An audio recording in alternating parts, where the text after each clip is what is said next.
O reino dos céus é um reino de amigos. O reino dos céus é um reino de pessoas que se apoiam.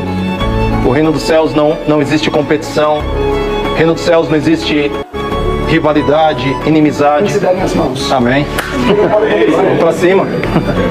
Amém. Antes da mensagem, eu queria lhes dizer que, assim como eu, existem outros colegas de ministério, outros pastores que estão sendo despertados para essa verdade. E eu entendo que o Espírito Santo está atuando de modo poderoso nos últimos dias e a fim de formar um único povo. E a mensagem que eu pretendo apresentar hoje seria até desnecessária se não fosse a dureza do nosso coração. A mensagem que eu vou apresentar hoje, a ênfase que eu vou dar, já deveria ter sido ultrapassada e superada, mas infelizmente nós somos tardios de coração, né? Eu quero apresentar duas verdades básicas do Evangelho. A primeira delas é que Deus está à procura de homens e mulheres, primeira verdade. E a segunda verdade é que Deus não faz acepção de pessoas. Deus não faz acepção de pessoas. E são duas verdades tão essenciais, tão básicas, tão elementares do Evangelho, mas que infelizmente, geração após geração, é algo que o ser humano tem patinado em assimilar essa realidade. E não faltam exemplos bíblicos para isso. E eu pretendo deixar essa mensagem tanto para nós que aqui estamos, outros que ouvirão a mensagem através das redes sociais. É hora de nós avançarmos na realidade que Deus está à procura de pessoas. E houve ocasiões onde não havia ninguém e Deus levantou um homem, como no caso da geração de Manoá, por exemplo. Deus fez com que uma mulher estéril desse à luz a Sansão. O mesmo no caso de João Batista. Eventualmente Deus contempla pessoas que não faziam parte da nação judaica também. Deus está à procura de pessoas que estejam a seu serviço, que tenham ouvidos para ouvir, olhos para ver, um coração para sentir. E isso extrapola questões étnicas, questões culturais, sociais e até mesmo denominacionais. Deus está à procura de pessoas, Deus quer usar pessoas. E não importa se é preto, branco, rico, pobre, aqui ou ali, isso é absolutamente irrelevante do ponto de vista espiritual. E é algo tão, assim, impregnado na minha maneira de enxergar a realidade, que, no meu ponto de vista, seria até desnecessário, mas é algo que precisa ser enfatizado. E, para tanto, eu gostaria que você abrisse sua Bíblia em Ezequiel, capítulo 22. Aqui o profeta faz uma reprovação violenta contra Jerusalém, os habitantes de Jerusalém. Jerusalém, a semelhança da Babilônia, em certa medida foi também pesada e achada em falta. E nós veremos aqui alguns dos delitos e dos crimes e dos pecados relatados pelo profeta. E qual a solução que Deus encontrou.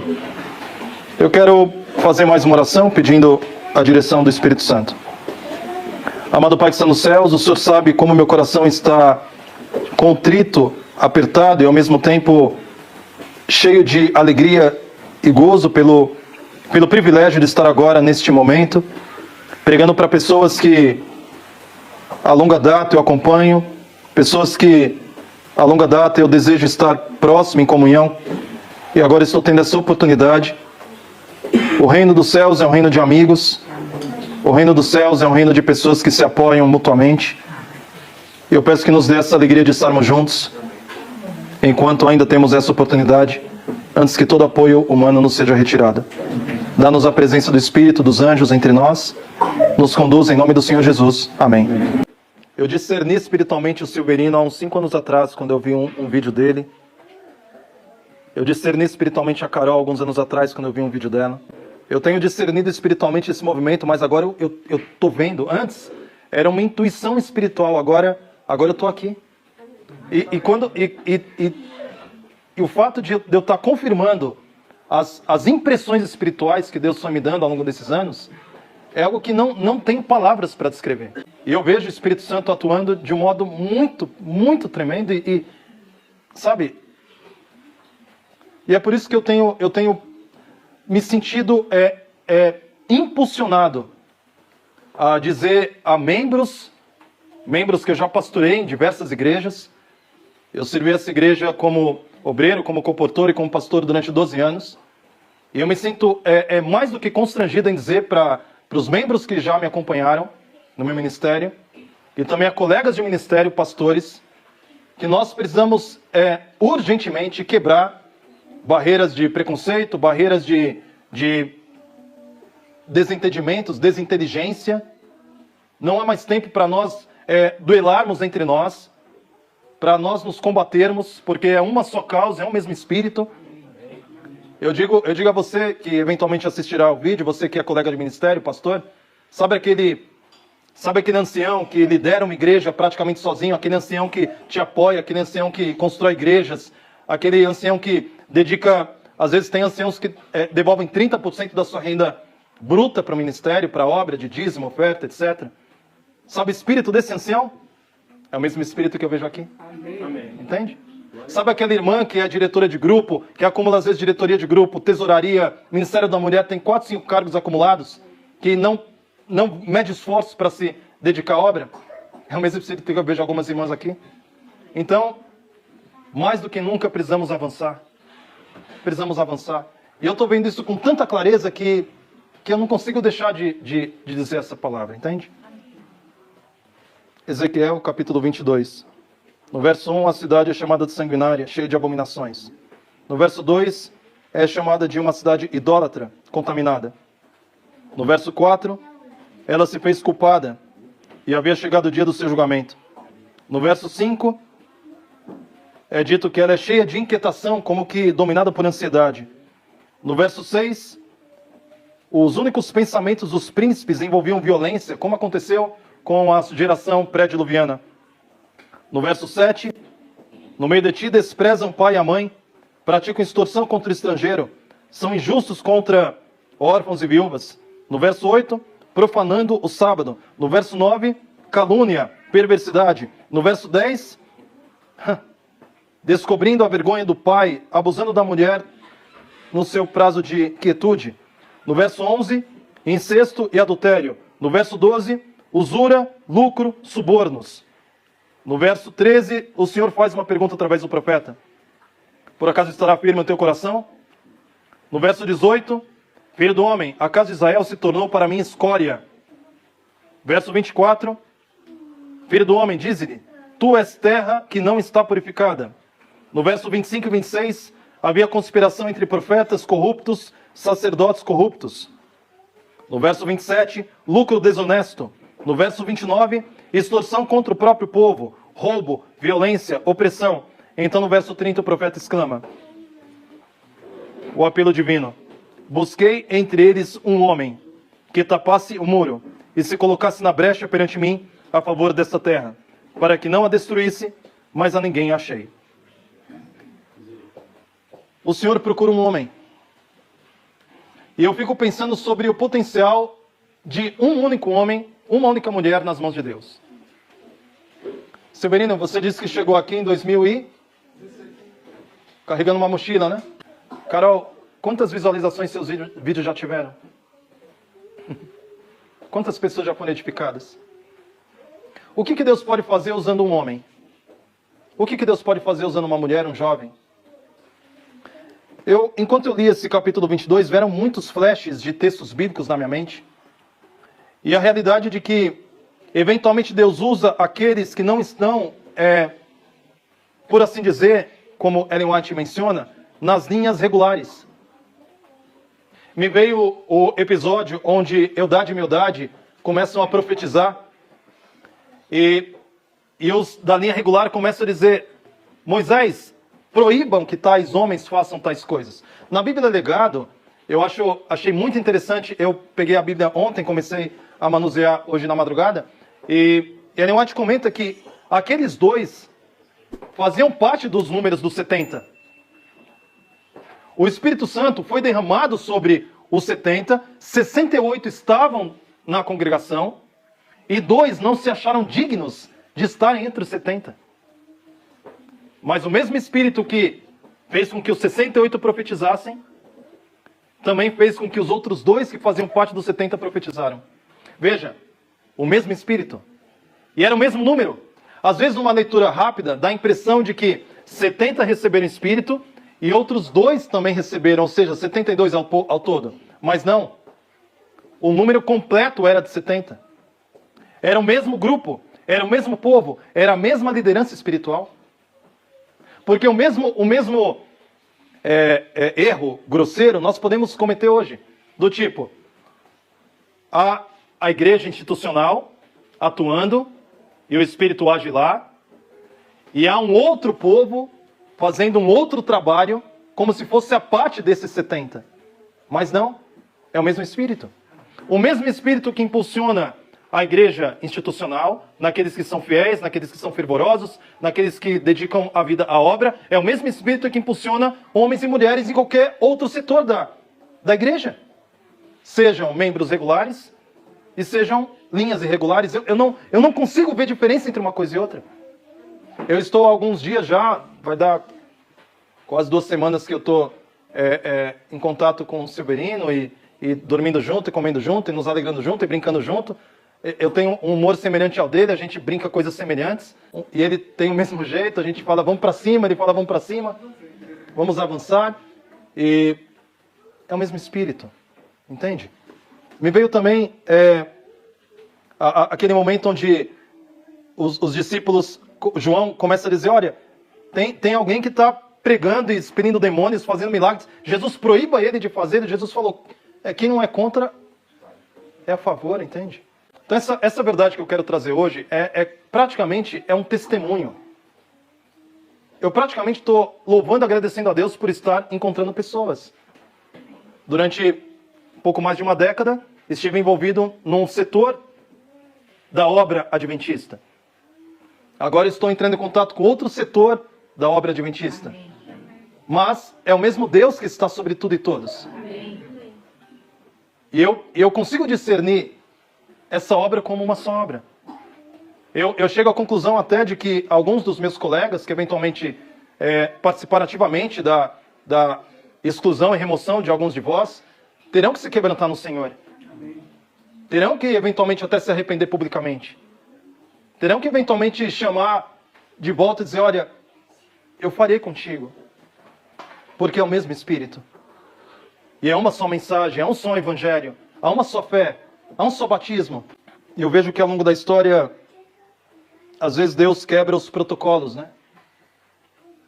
Às vezes Deus quebra os protocolos.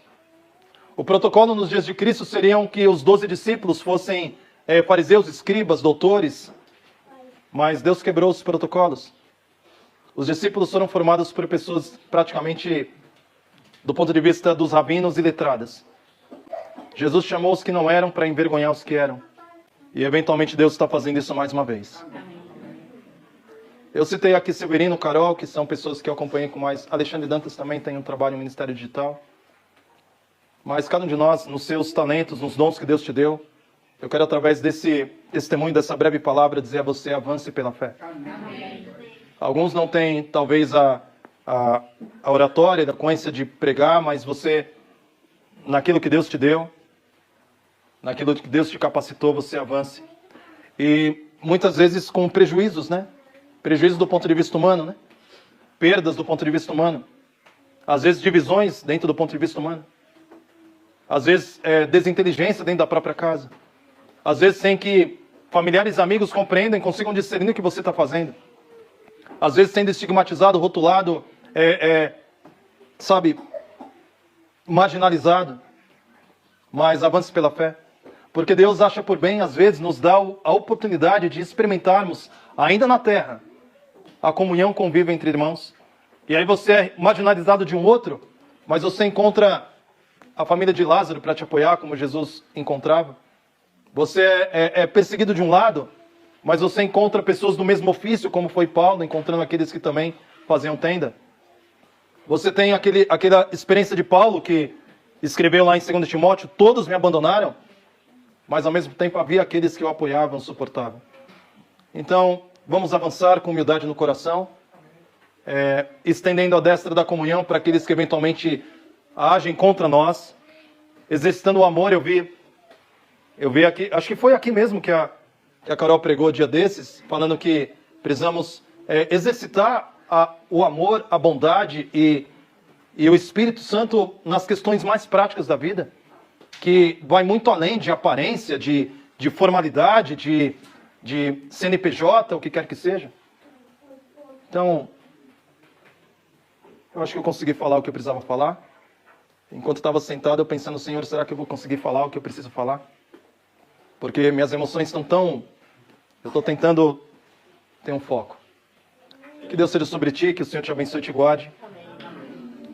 Que o Senhor guarde aqueles que vieram de longe, né? O Senhor conduziu vocês para voltarem dos Estados Unidos para cá. Outros vêm um pouquinho de mais perto. Reencontrei o Marcos, sua esposa Alice, que eu os conheci enquanto eu comportava em Betim, Minas Gerais. E que Deus nos reúna, seja aqui, seja virtualmente. Que o Senhor nos dê a paz. O reino dos céus é um reino de amigos. O reino dos céus é um reino de pessoas que se apoiam. O reino dos céus não existe competição. O reino dos céus não existe rivalidade, inimizade. E aquele lençol que o Senhor estava tentando quebrar os preconceitos de Pedro. Pedro tinha agilidade em algumas coisas, mas era tardio em outras. E Deus deu uma visão de lençóis, mostrando que não havia separação entre judeus e gentios. Paulo esteve muito à frente do seu tempo, nesse sentido. Houve uma ocasião em que ele apresentou uma defesa, e quando ele começou a falar, lá em Atos 22, ele começou a falar em hebraico, as pessoas o ouviram, mas quando ele disse que ele havia sido levantado para pregar aos gentios, começaram a gritar e dizer, mata esse homem, porque ele não é digno de pisar na terra. 2000 anos se passaram, infelizmente os preconceitos permanecem. Mas que não haja isso em nós. Amém. Vamos avançar? Amém. Chega aqui um pouquinho, Silvino. Eu queria pedir, Daniel, que, por favor, mostre o pessoal que está aqui conosco. Se puder virar assim, faz um 360 aí para os que forem acompanhar depois possam ver a Igreja do Senhor aqui reunida. E vamos lançar um vamos para cima? A gente fala entre nós. Deixa eu ver se todo mundo falando. Eu vou falar 1, 2, 3, vamos para cima. Para ficar registrado. 1, 2, 3, vamos para cima! Em nome de Jesus. Amém. Que Deus abençoe. Irmãos, eu não quero aqui colocar a cereja do bolo não, tá? Não é essa a minha intenção, mas enquanto o pastor falava, eu me lembrei desse texto de Isaías que diz o seguinte. Capítulo 11 vai falar sobre o alto clamor, o derramamento da chuva serôdia e o que vai acontecer nos últimos dias. A gente vai falar agora, hein? Capítulo 11, verso 13, diz assim: e afastar-se-á a inveja de Efraim. Se vocês forem estudar a história das 12 tribos, vocês vão perceber que existia uma rivalidade entre Efraim e Judá. Ambos reivindicavam para si o título de igreja verdadeira e o único local de adoração reconhecido. E afastar-se-á, isso é quando a chuva serôdia cai, e afastar-se-á a inveja de Efraim, e os adversários de Judá serão desarraigados. Naqueles dias, Efraim não vai invejar mais a Judá, e nem Judá invejará mais a Efraim. Ambos antes voarão juntos sobre as asas das águias e avançarão. Amém. Juntos.